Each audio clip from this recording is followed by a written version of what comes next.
Welcome back to the My Latin Life podcast. Since 2014, My Latin Life has been your trusted guide to traveling and living in Latin America.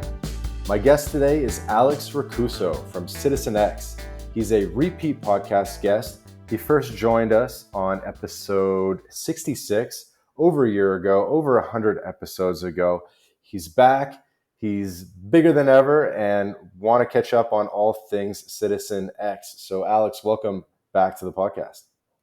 Thank you very much for having me. Super excited. I really enjoyed last time. So looking forward to this one. Yeah, absolutely. So last time when we last talked, your startup was called BaseFlow. Right. It has transformed and rebranded as something called CitizenX. Do you want to give us just like a 60-second high-level overview of that transformation, and then we'll go back and we'll go into the details. But just give us like a high-level catch up. Sure. Basically, we felt like the old name, the old brand BaseFlow, was not or didn't have as much potential as we had envisioned for basically our mission and what we were building. And that's why we decided to rebrand to CitizenX. I can also get dive deeper into other reasons, branding reasons, social media, and all of that. But essentially now we are CitizenX and CitizenX.com. hmm And you took the interesting step to raise venture capital, and you got a couple big names involved. I think was it Balaji or Naval? Yeah, we have Balaji as one of our main investors, Tim Draper, Sandeep, the founder of Polygon, some others. That was actually before we rebranded, and it was before even the merge. It was kind of during the merge when we merged with Nation 3 to create the network state company AG. That's kind of our legal name. And hmm then we joined both teams, both the team that was working at BaseFlow and the team that was working at Nation 3. And we kept BaseFlow for some more months after that merge. But then when we decided to rebrand to CitizenX, that also helped differentiate what was the legal name and the commercial name, because we also had some misunderstandings in the past. So I think now things are way more clear, and the path is also clear to achieve that bigger mission that we have in mind. Yeah. So if I remember from BaseFlow, you were playing around with both residency and citizenship assistance. So I believe you had like Portugal residency assistance, and then you had maybe one of the CBIs. I forget which one, but let's just say it was St. Lucia CBI assistance or something. And I think now at CitizenX, for the time being, you're very focused on the CBIs, which is citizenship by investment, and you've kind of put the residency stuff to the side. Is that right? Yeah, with Baseflow, we iterated a lot. We did residencies for a while. We also tried digital nomad visas, not so focused on the residency aspect. Then we also did for some time CBIs. The thing with CitizenX, and yes, right now we are specifically focused and targeting citizenship by investment, but that's also another one of the reasons of the rebranding is that I'd like to say that we are focused on the entire citizenship market and entire citizenship industry, and we are trying to create this super nice citizenship experience that we believe that should be, and that should be the way that citizens interact with their countries. And citizenship by investment is just a means to achieve that goal, because it is, first of all, a process that requires a lot of information from the citizens, and then it is also a very clear and structured process that allows us to create kind of a you know good experience with a series of steps, and the goals are clear for what you want to achieve with this process. But what we have in mind is to keep diversifying, and once we are done with citizenship by investment, also do other sorts of cities and country relationships like residencies, company and corporations and stuff like that. We want to become the go-to platform for citizenship. Okay. Tell me more about the vision as it stands today for Citizen X.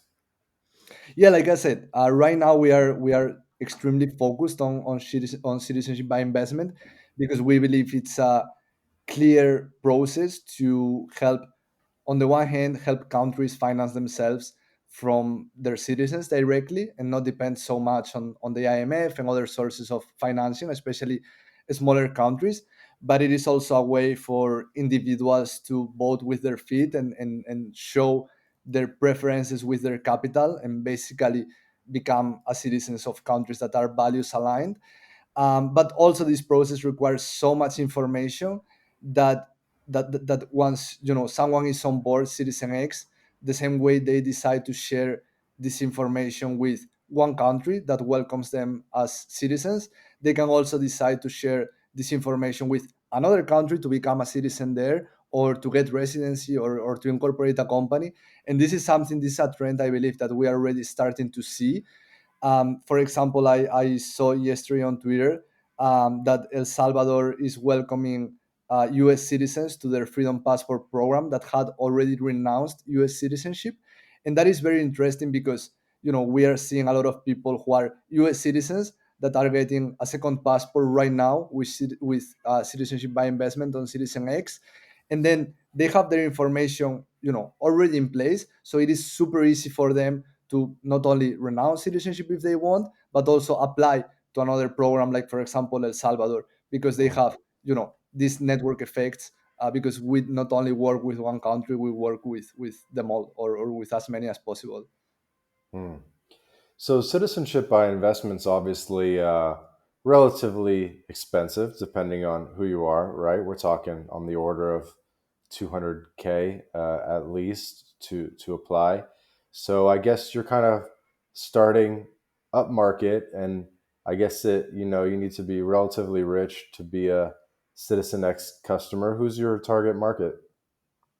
Yeah, I think, and I like to compare that to Tesla's strategy, starting with a supercar, a sports car, because in the end, technological innovations are only available to the top of the market. And we also like to reflect that in our product. We don't want it to feel like, most of the industry is based on paperwork, PDFs, emails, and stuff like that. And we're just building this super nice experience where you really feel like you are getting a premium product, and you are investing in a premium asset that is getting another citizenship. And we like to show this in every step of the experience. So not only when you submit your information, but when you book the appointments with the doctor, with the notary, to prepare everything that you need to show to the country. Also, Hmm. when you send your documents, when you travel to the country. And we like to have this holistic view of the process.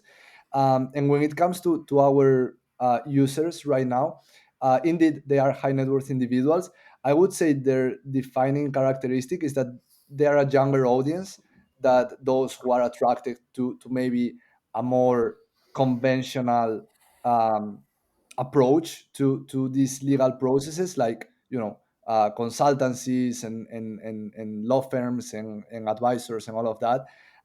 They are mostly tech people who made their wealth through the internet with online businesses or crypto or stuff like that. And Uh, they also realize that their security and keeping their information safe is important, so they value everything that we are building around this experience. and do you allow payment in crypto for the citizenships? Yeah, I mean, that is not super public yet, because we have achieved a big milestone internally that we will announce in the upcoming months. But essentially, this will make us the only provider that can legally accept crypto. Because as you know, these countries, they don't accept crypto, and we have had conversations with them, with their heads of state, prime ministers, and all of that. And they really, it's not that they don't want, but they basically cannot. Right. uh, It's like a KYC due diligence type of thing because I know that they do pretty stringent background checks and so yeah, forth. and not just that, the geopolitics of these programs are are quite complex. So basically, these countries will not accept crypto in the foreseeable future. They will accept fiat. So we have worked around ways to basically build the financial infrastructure that is needed to allow people to invest in crypto. But these countries receiving fiat. And like I said, it's not public yet. We will announce it in the Right. It's like upcoming month. they pay you the crypto and then you pay fiat to the Not countries. really. It all happens between the applicant and the country, and that's the magic of it. Because many providers and service providers, they will take the crypto and they will send it on your behalf. But basically, what they're doing is they are off ramping the crypto for you, and they're taking the liability. We have figured Uh-huh. out the financial infrastructure to allow these payments directly from the applicant to the country. Okay, that's good. Yeah, I think, for example, Katie the Russian, shout out to her. I think they do it because she kind of was one of the first people to market these CBI programs specifically to a crypto audience. And I believe she accepts crypto and then, I don't know, she does the Yeah, off ramp or I something. I would analogy for this would be, for example, you have Coinbase where you can send fiat and they will give you crypto, or you can just do it over the counter, sending someone fiat and that person will send you crypto. Those are, like, legally speaking, those are two different things. Hmm. Because one is a financial provider, they have the financial rails Hmm. to legally allow you to do it. The other Hmm. one is an over the counter transaction. Okay. Tell me a little bit more about your target audience or what you're seeing, because I'm kind of curious. Historically, these CBI programs were also heavily weighted towards uh, Chinese, Russian, people with lower quality passports that were looking to increase their mobility by getting a passport that maybe fills in some spots in their global mobility. I think some of the island CBI programs, at least at one point, had like 50+% Chinese applicants. Is that what you're seeing too? Like, do you have your website available in Chinese? We actually did for a while. We used to have it in Russian, Chinese, and in Spanish. Right now we don't, because basically most of our audience comes from the US, and specifically from crypto. I think it's also because one of our co-founders, Luis, he was the founder of Aragon. They basically created DAOs and they help organizations manage more than 20 billion in assets under management on chain. So we have access to this sort of people, and they don't do it so much, mainly because of their nationalities. If they come from the US, they don't do it so much for the visa free travel, but more to basically have a second option, a second citizenship from a country that is values aligned with them. And it also goes quite in line with the ethos of crypto, of don't trust the government, and have backup options, and become Hmm. sovereign and all of that. Okay, so you're just all in on sort of a English speaking crypto techno first audience. Right now, yes, because like I said, this is the people who resonate the most with us, and it's the easiest for us to kind of build something that is appealing for them. But obviously, we have it in mind that we will need to expand to a wider audience eventually, and that's something that we have really plan to translate the website to make it mobile friendly, so people from all over the world can access it and all of that. And I'm not sure how much you release about this stuff, but for example, how many clients have you worked with? Like, how many people have you successfully put a passport in their hands? Right now, we have a wait list of more than 1,500 people, so we cannot work with all of them. I cannot disclose the number of people who we have worked with, nor their names. But basically, we are choosing who we work with, because we cannot process all of them at the same time. So basically, we have more demand than we can serve right now.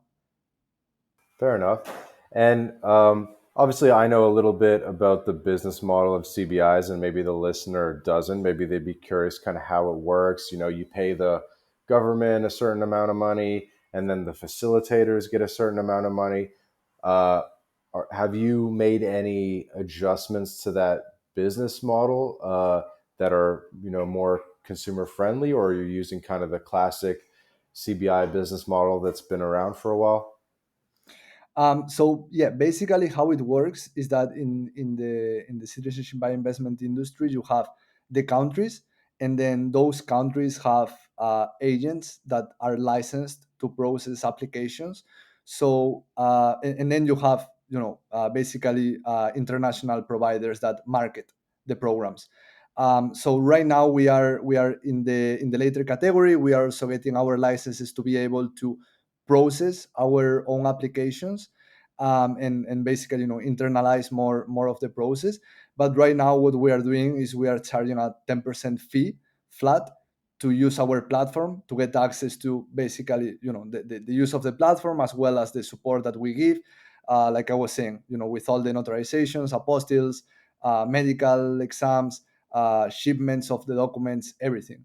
But then, like I said, we are also working with these governments to get the licenses to be able to process applications directly, because basically what local agents do is they pre-approve the applications before they are submitted to the government.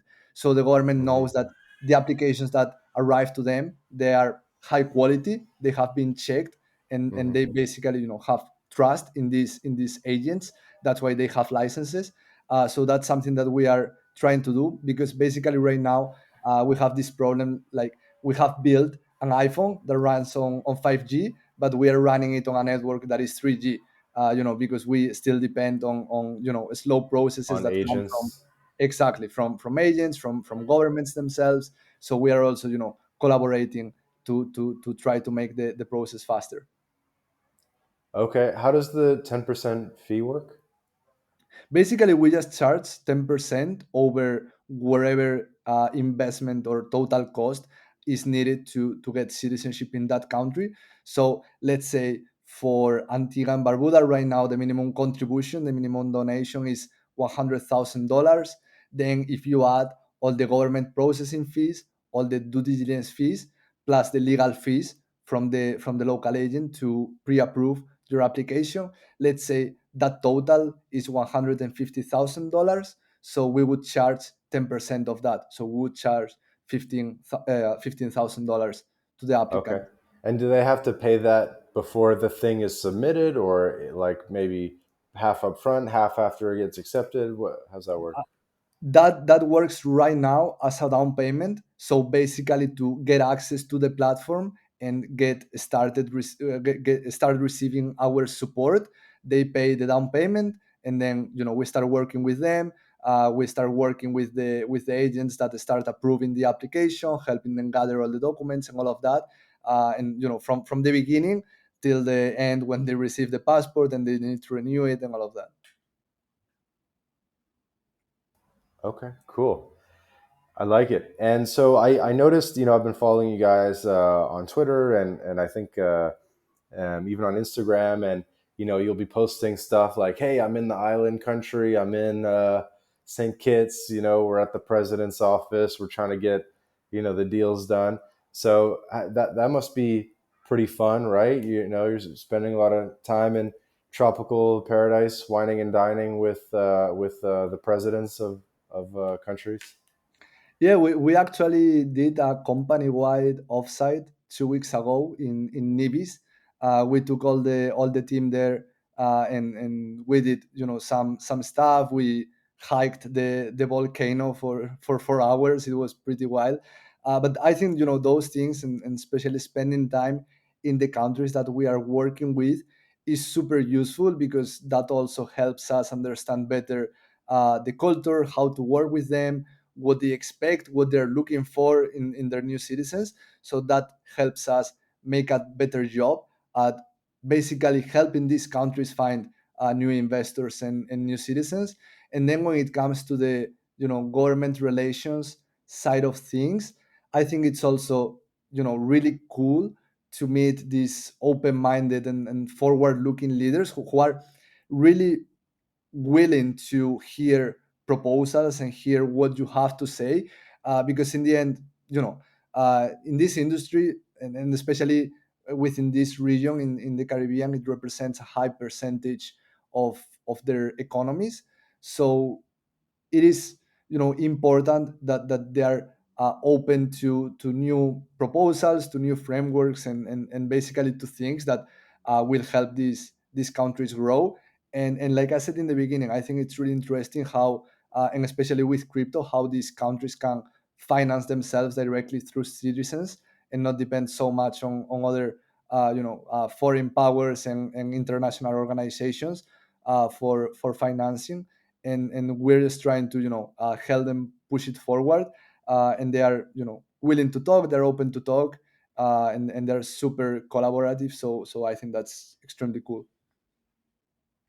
Yeah, I mean, I'm sure you've gone to some cool parties, right? You know, it's like oceanfront, maybe like a hotel ballroom. There's the breeze, the palm trees are swaying. You got on like a all white suit. You're drinking gin and tonics. You're wine and dining with ambassadors. Sounds like a good life. Yeah, I mean, I would say that, and especially Nivis, where we stayed, where the entire team stayed, is quite chill. It's a very chill island. They have the Four Seasons, great place, but then the rest of the island is extremely tranquil, super chill. They even have an accommodation problem that they can't host as many tourists, as many people as they would like, basically because they don't have enough infrastructure. So it's an extremely calm place, but it is great to focus, great to relax. The Caribbean Sea is amazing. So yeah, definitely love it there. So there's, I believe, five countries in the Caribbean that do CBI, and then there's maybe another five or six around the world, right? You have El Salvador has the famous new program. You have Vanuatu. You have Egypt, Jordan, Turkey, etc. Are you doing any of those, or are you 100% focused on the Caribbean? Yeah, we want to do all of them. All the countries that have citizenship by investment programs. Right now, we have or we have been mostly focused on the Caribbean ones because they are the ones that have the biggest demand, and they are the ones that are the most structured. So you have other programs like Cambodia, Jordan, and even Turkey that are not so structured. So the requirements and the basically the process is not as clear as in other programs like the Caribbean ones or Vanuatu or Malta. But there are a good number of programs. Actually, there are 16 of the most well known, the Caribbean five, then Vanuatu, Malta, Turkey, Egypt, Jordan, El Salvador, and Cambodia. And then there are some countries that stopped doing the programs like Montenegro, Cyprus, North Macedonia. Austria Hmm. also has a program, but is Hmm. almost citizenship by exception because you have to invest a lot of money. You have to get approved by the head of the state, and there are other less well known programs like Pakistan or Bangladesh that are Hmm. not really attractive unless you are a passport collector. Yeah, the I know the Pakistan one. I was looking into it. It's like 18,000, and I was looking into it, but it seemed like it was actually much more of a bureaucratic nightmare than it originally seemed like. And Bangladesh, I've heard like rumblings about it. What's the Bangladesh one again? Yeah, I mean, they basically have some legislation in place, but they even have conflictive legislation about it. So it's Yeah. not really clear what are the requirements, if it's possible and stuff like that. It's not really desirable. I think it's one of the worst passports that you can have besides North Korea maybe. So At least there's no like sanctions, so it's still cool. I mean, and it could be useful in the future with Asia rising and so forth. Okay, so if I had to guess, which one would be the next one you're gonna do after the five Caribbean ones? Is it?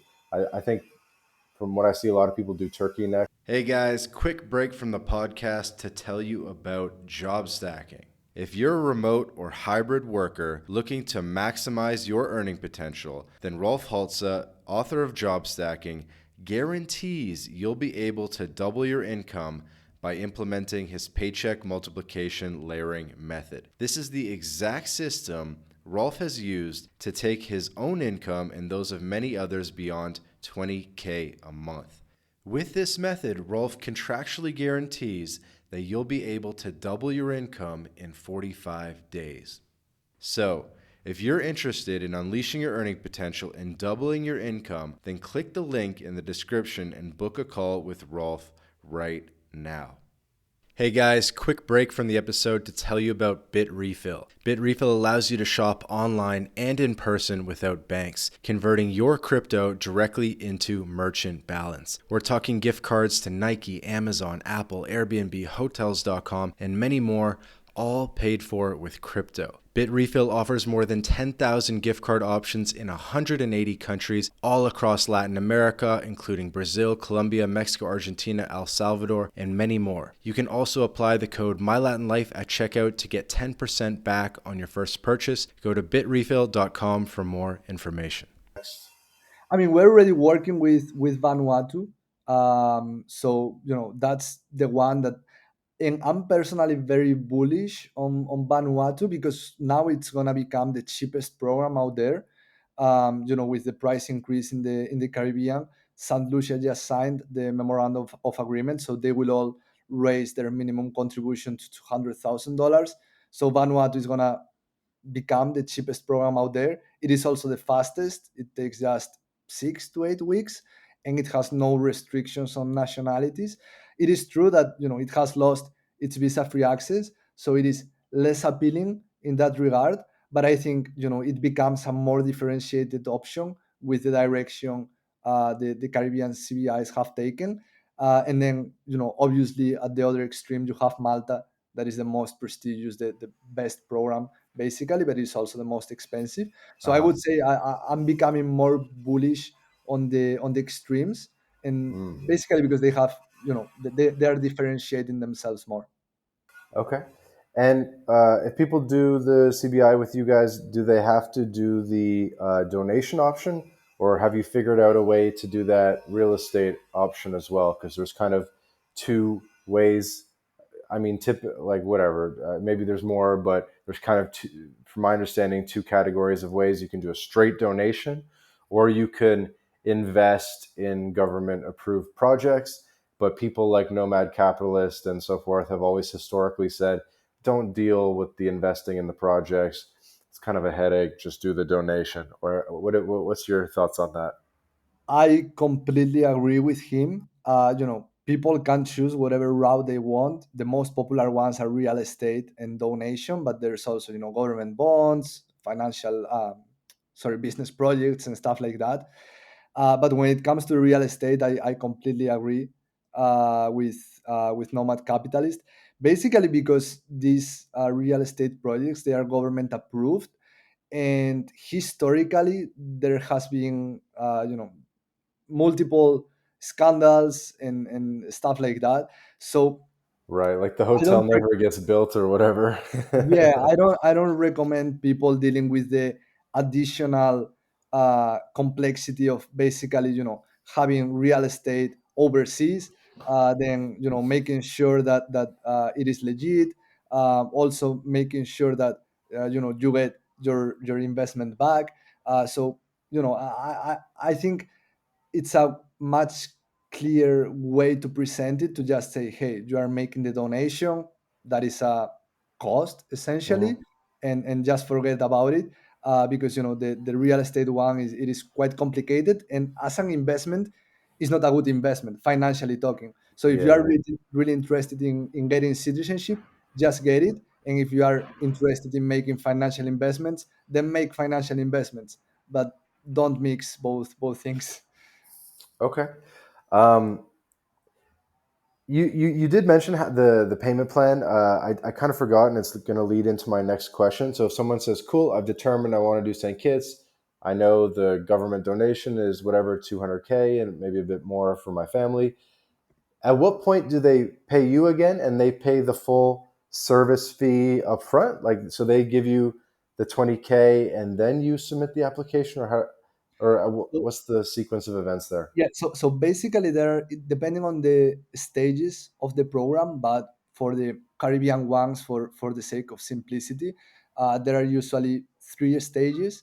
The first one is the down payment, and that is where they pay our platform service. That is basically to get access to the platform, start submitting all the information, and start getting help from us to gather Hmm. all the documents that they need to prepare everything, and Hmm. also to get a local agent to start reviewing and preparing their application for submission. Hmm. Once the application is ready, they pay the second stage, the second payment that covers the government processing and the government due diligence. And basically, they submit their application to the government. After the government approves the application, they make the third payment, that is the investment, the contribution, plus the issuance of the passport, and other fees.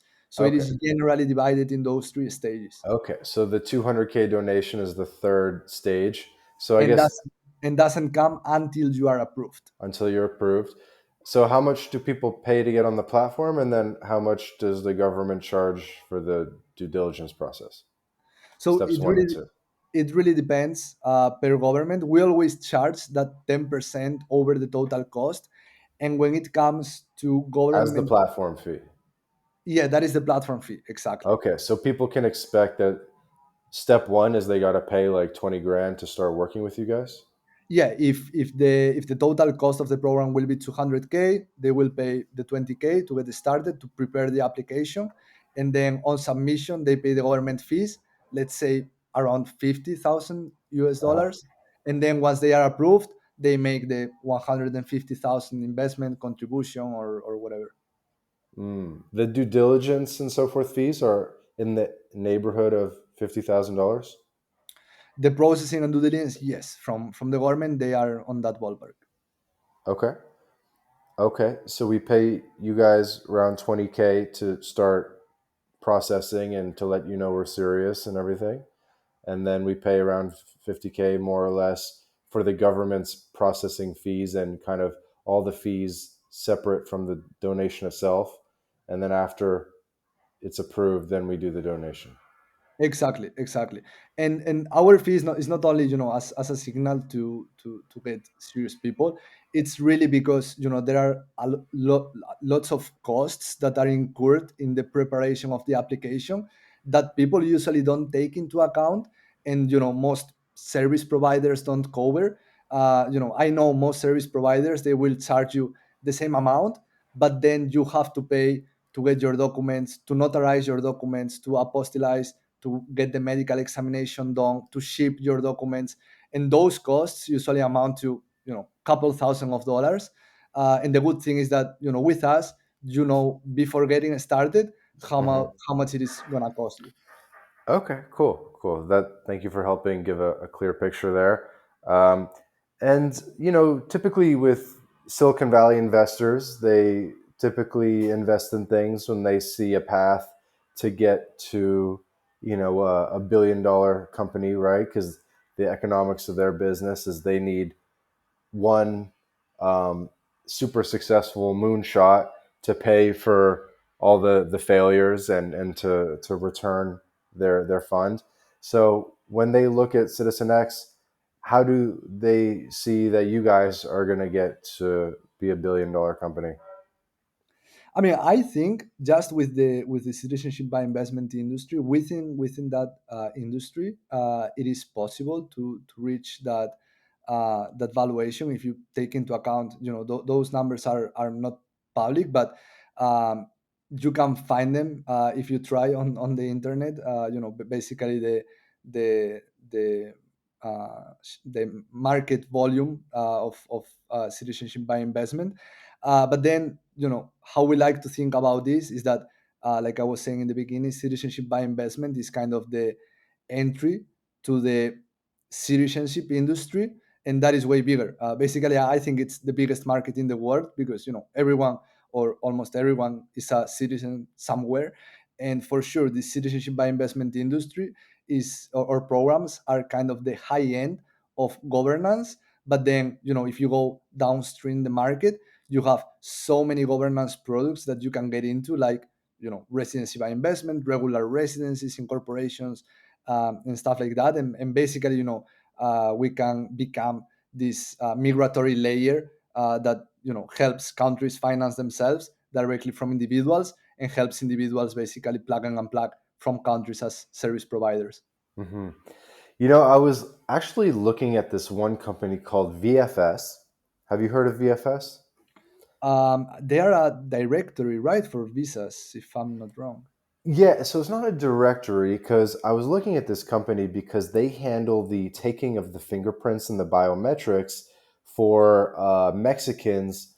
Uh, in my case, it was for a Mexican friend that was looking to get a visa for Canada. And so they had to go get the biometrics done. And I noticed that it wasn't done at, say, the embassy. It was done at this place called VFS Global.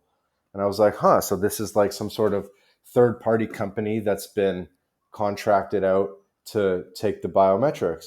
And then I went on their website and I started looking at this company. And it's sort of like a private equity backed company that partners with governments around the world.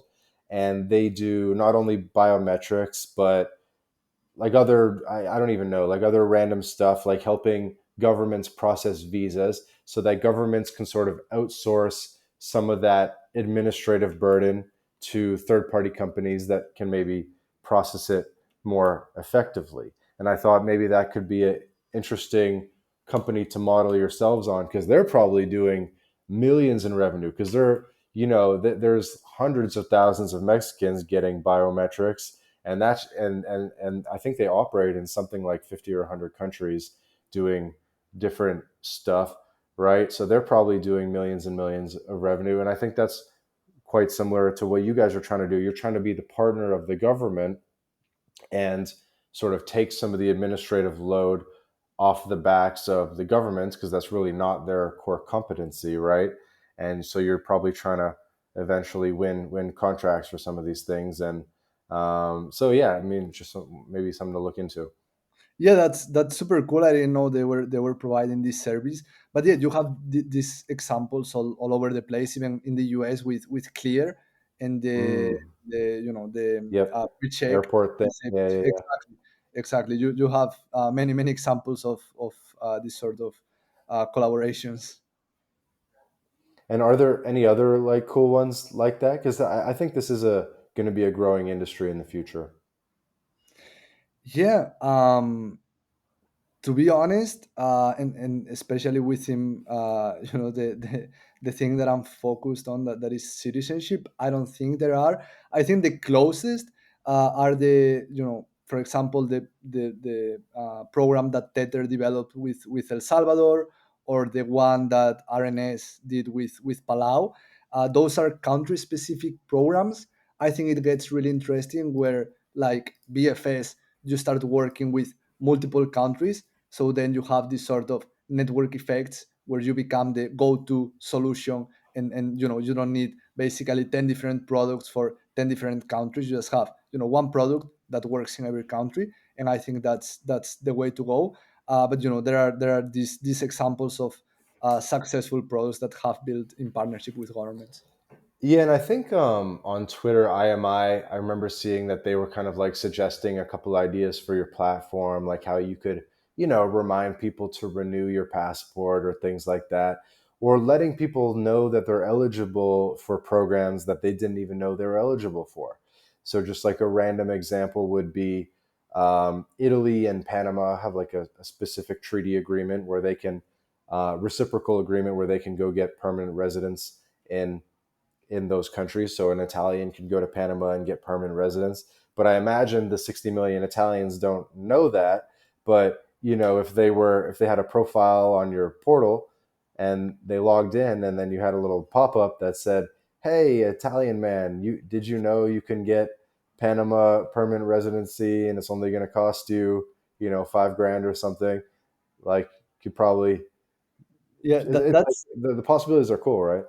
That's actually one of the biggest problems that the countries with citizenship by investment have, and they have mentioned it to us, is that they get these new citizens that are talented wealthy individuals from abroad, but then they don't have ways to connect with them, basically because the entire process is super transactional. It has been built by lawyers that they just focus on the transaction, on getting the transaction done and getting the money, but they don't focus on building the relationship between the country and the new citizen. So basically, these countries, they have been asking us for ways to tap into their diaspora of citizens and asking them to keep investing if they have new projects, or if they want to ask for to raise funding for a charitable cause, or Mm, something like that.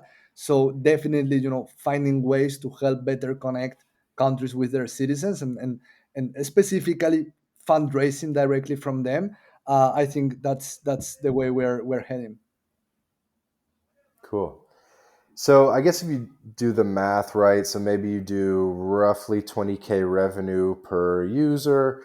So if you had maybe 1,000 per year, that's 20,000 x 1,000. So that's what that's already 20 million in revenue, which is decent but not crazy.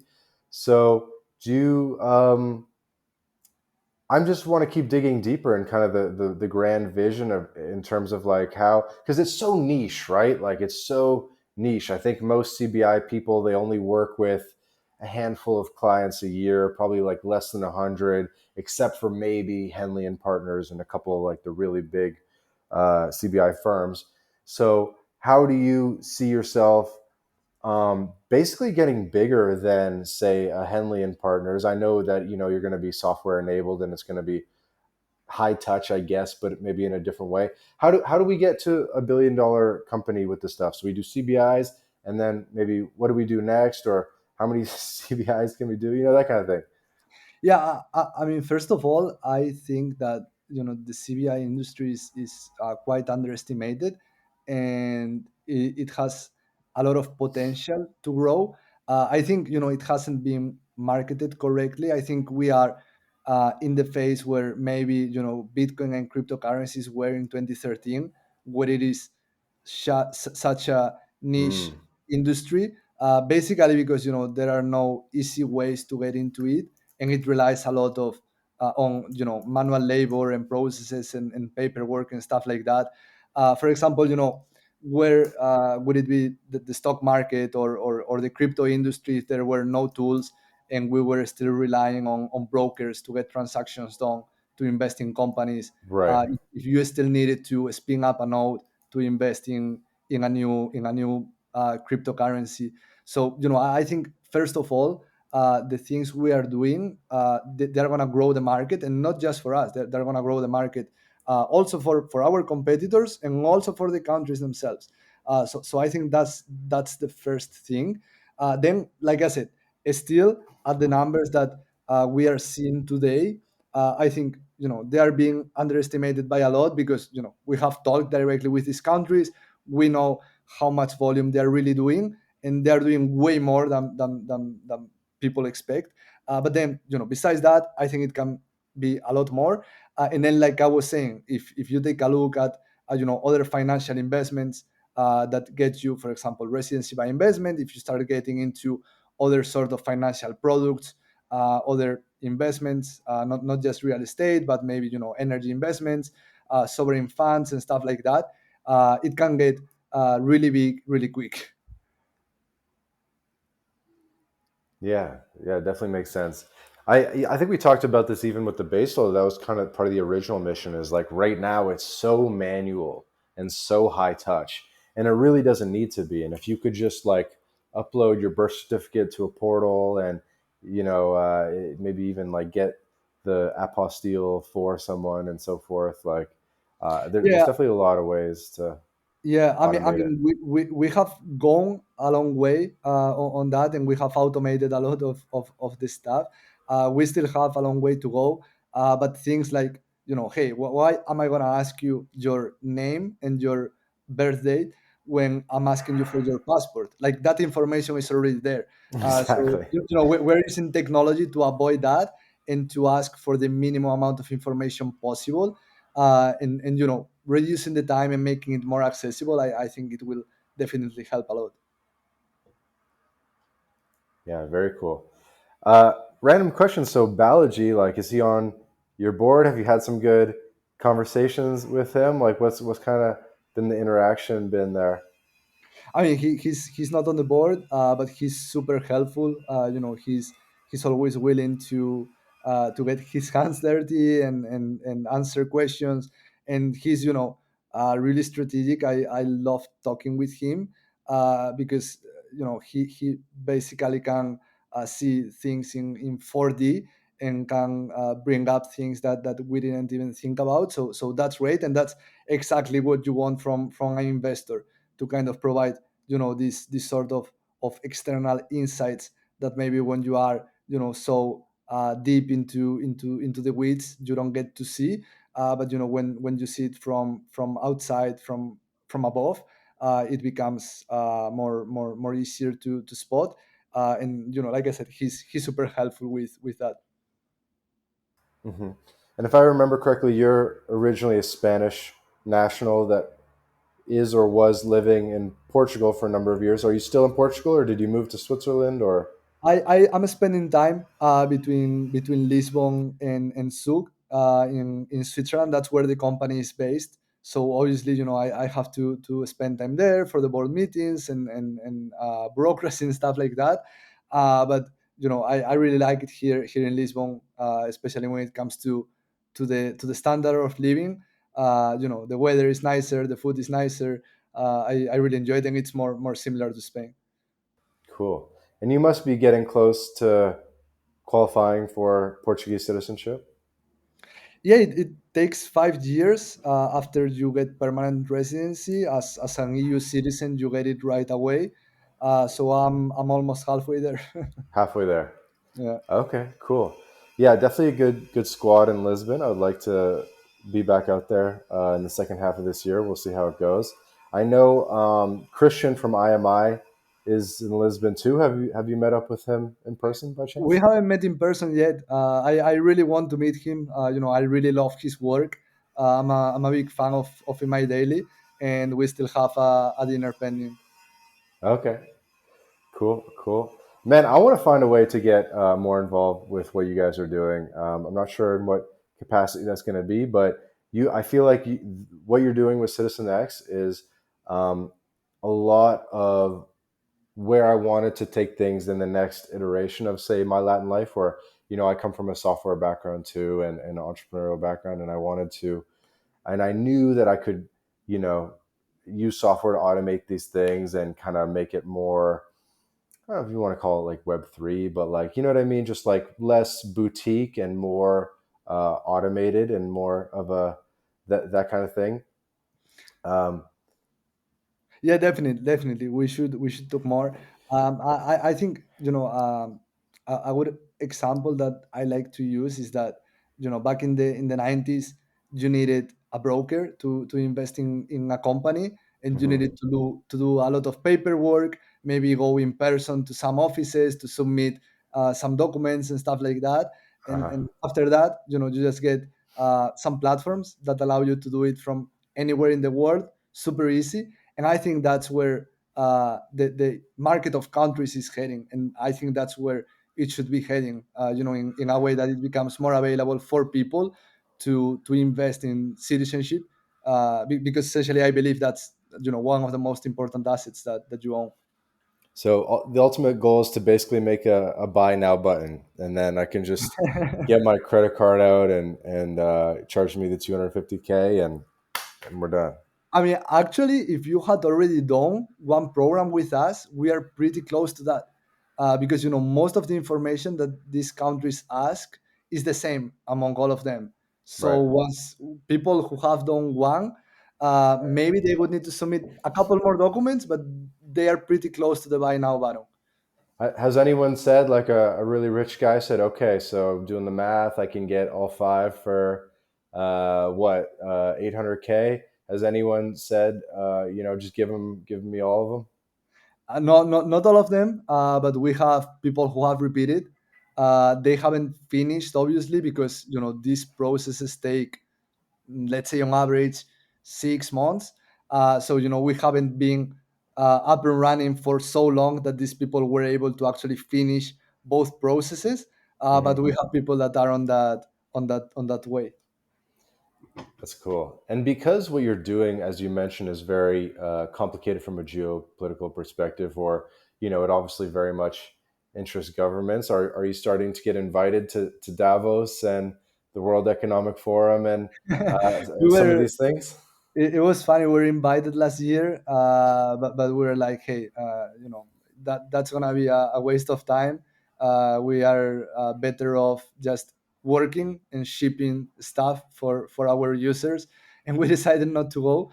But definitely, like I said, the aspect of relationship building with governments is important, because in the end, they are a very important part of what we are building, and we really want to help them, but we try to do it in a more targeted way, visiting these countries directly, like I said, so we can also learn from them and kind of go indirectly to the governments that are open to collaborating, not so much going to stuff like Davos, where is or even the UN. I was at the United Nations conference last week in Antigua and Barbuda, and it was interesting because it was a small island developing nations conference, so most of the countries that we work with were there, but there were also representatives from many countries like Portugal or Spain that are not really open to what we are doing, so it's more of a waste of time, I would say. Okay. And so there's five island nations. I think since St. Lucia joined, they're all basically the same price point, give or take, more or less. I'm sure the answer is going to be it depends. But if someone comes to Alex and says, "Which one of the five should I do?" Do you have a clear cut answer, or is it just it depends, or do you feel strongly that one is the best? I think it really depends. I'm gonna be very Swiss on this answer. I think it depends. I'm neutral, but I think the most important question is whether you are looking to move there or spend significant time in these countries. Then I really think that some of them have better infrastructure. Also because they have been in the citizenship by investment industry longer. They were able to finance a lot of this infrastructure with those funds. So when it comes to living there, obviously, I have visited this country, so I have my preferences. But then when it comes to the citizenship itself, it's very nuanced, and there are very small differences between these countries when it comes to visa-free access, openness to crypto, and stuff like that. So it is really nuanced. Uh-huh. And random question as we get to wrapping up. So I know there's not a lot of direct flights or even ferry service between the islands, and I imagine you've kind of done a bit of a road show or a tour. Did you have to keep flying back to Miami, or how did you get from one island to another? Yeah, so there are direct flights between the islands, mostly from minor airlines like Caribbean Airways, that are really small airplanes. So you can either take one of those, or there are also some routes that British Airways does, and also American Airlines through Miami, American Airlines. But the British Airways ones are really funny because they basically use the same plane that they used to get from London there, a Boeing 787 or whatever, a super big airplane, and they just fly it for 20 minutes from Antigua to St. Kitts, and then they go to London. But it is crazy to see that plane flying for 20 minutes. Right, it like barely gets in the air. It doesn't. Yeah, yeah. Interesting. Okay, well that's promising. I didn't know that they had some direct flights, even with a small propeller craft or something. So that's good. That's good. And hopefully this region keeps getting more connected over time. The CARICOM, which we didn't have a chance to talk about, is pretty cool as well, right? Where it's kind of like a mini EU type of thing, and it's integrating into one supranational block. Yeah, and definitely I think the accessibility is increasing. Now, for example, some kids has more flights than ever directly from New York. They also have Toronto, Miami, and then from Europe, it's London. So I think it is fairly accessible. And then, like I said, within the islands, you have either the small airlines, or you can also take ferries. To go from one to the other depending on the distance. For example, St. Kitts and Nevis, they are two islands, and the distance from Nevis to Antigua, it is more or less the same as from Antigua to Barbuda, which is the same country, Antigua and Barbuda. So they're extremely close. Yeah, I would love to get a yacht or something and just be like boating around and hanging out, drinking rum.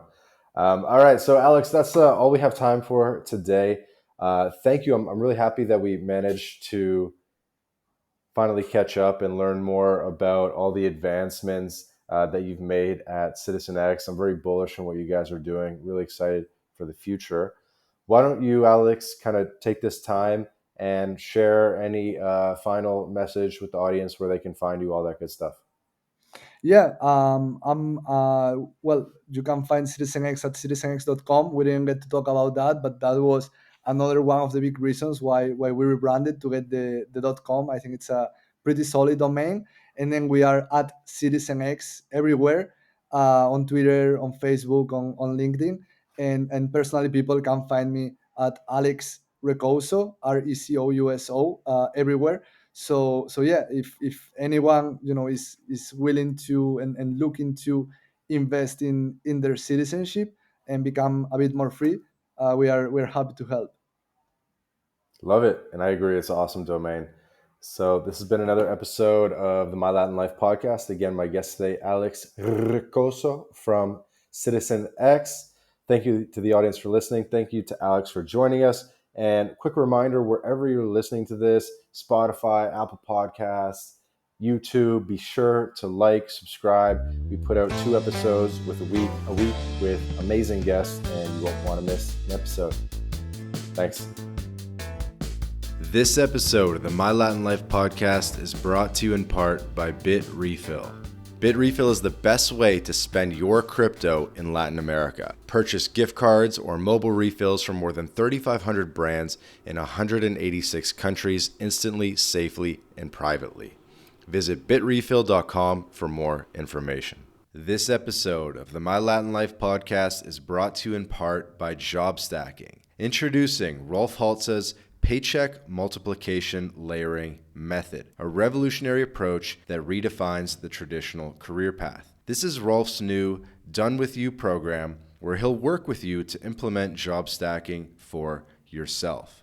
With this method, Rolf contractually guarantees that you'll be able to double your income in 45 days. So, are you ready to step out of the shadows of job insecurity and step into a world of career abundance? Then just click the link in the description of this episode, book a call with Rolf, and start walking the path of unleashing your earning potential with job stacking.